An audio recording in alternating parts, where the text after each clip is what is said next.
17 yoshli futbolchilar o'rtasidagi O'zbekiston yoshlar terma jamoasida 21 yoshli yigitlar o'ynamoqdalar. O'zbekiston futbol assotsiatsiyasi doimiy ravishda futbolda girromlik va firibgarlik qilishadi. Futbolchilarning yoshini kichraytirish va hujjatlarni soxtalashtirish bilan shug'ullanishadi. Jumladan, yoshini kichraytirib o'smirlar terma jamoasida to'p surgan 5 nafar futbolchi aniqlandi. Misol uchun, Ulug'bek Davlatov 1994 yil tavallud topgan. Lekin oz tugilgan yilini 1996 yil sifatida ko'rsatgan.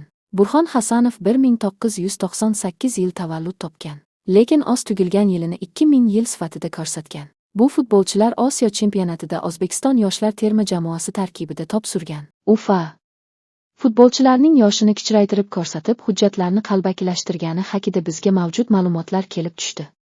Tahlil asnosida bir qator noqonuniy holatlar yuzaga chiqdi. Oz yoshini kichraytirib, terma jamoada to'p surib yurgan futbolchilar haqida ham bizda barcha ma'lumotlar bor. Tez orada ular haqida ham batafsil ma'lumotlar e'lon qilinadi.